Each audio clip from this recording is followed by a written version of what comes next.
Louvado seja nosso Senhor Jesus Cristo, para sempre seja louvado. Meus queridos e amados irmãos, o Evangelho de hoje, dia 4 de julho, é tirado de São Mateus, capítulo 9, versos do 9 ao 13. É um evangelho bem conhecido, onde nós conseguimos ver Jesus que chama Mateus, ou seja, é o chamado de Levi.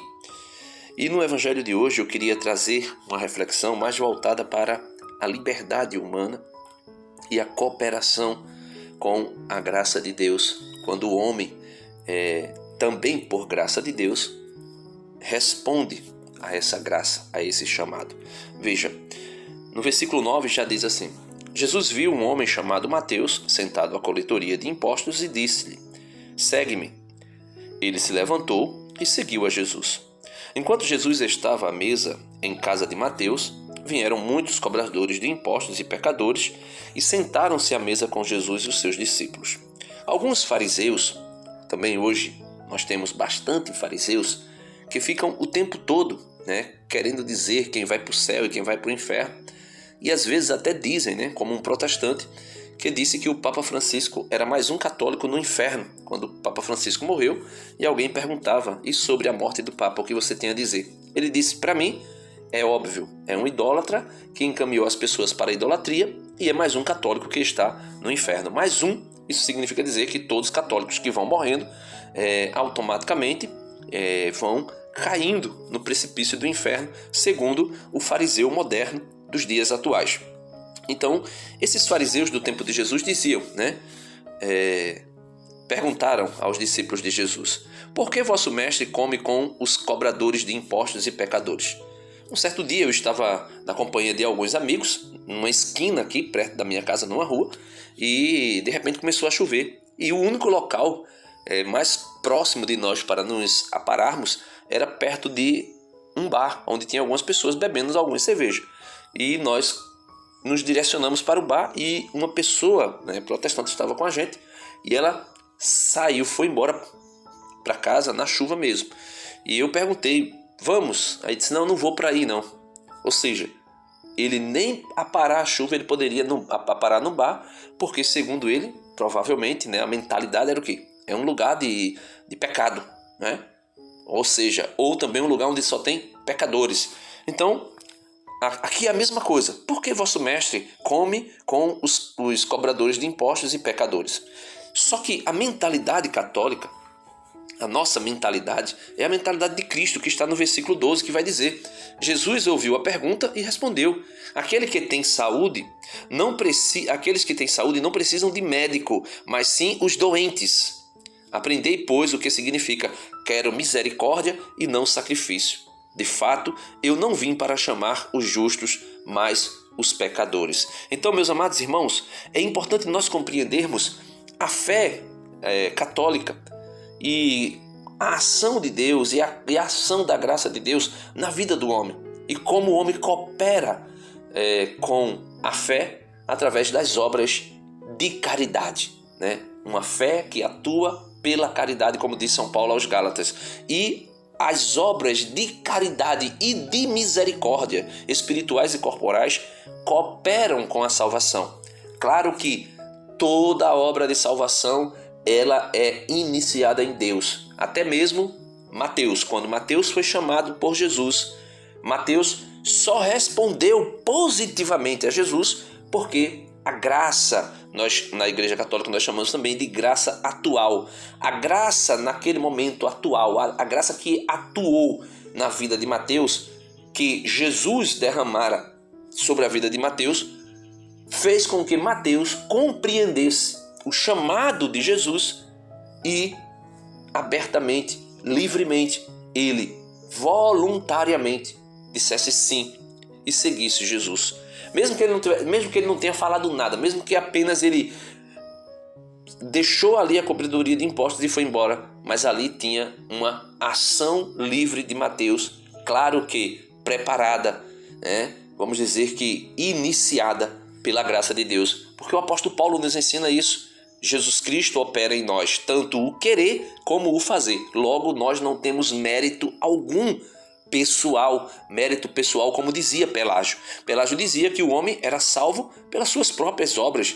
apenas olhando o exemplo de Jesus, mas nós podemos ver nitidamente que Jesus diz que ele quer misericórdia e não sacrifício. Por quê? Porque a misericórdia, meu irmão, minha irmã, a misericórdia, ela modera o juízo de Deus. E a misericórdia, ela traz para nós, como diz São Tiago, a misericórdia, ela passa, ela ultrapassa, né? Ela aumenta a nossa capacidade, né, de diante de Deus receber perdão. Veja,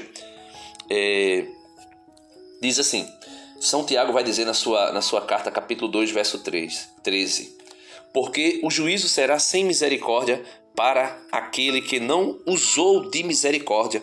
A misericórdia triunfa sobre o juízo. Aqui é São Tiago falando.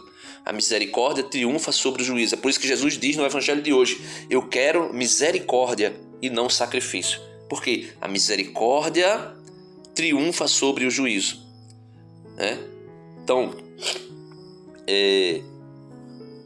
São Tiago está ensinando sobre a importância de viver a fé com obras concretas, especialmente obras de caridade e de justiça, aquilo que a igreja chama de obras de misericórdias espirituais e corporais.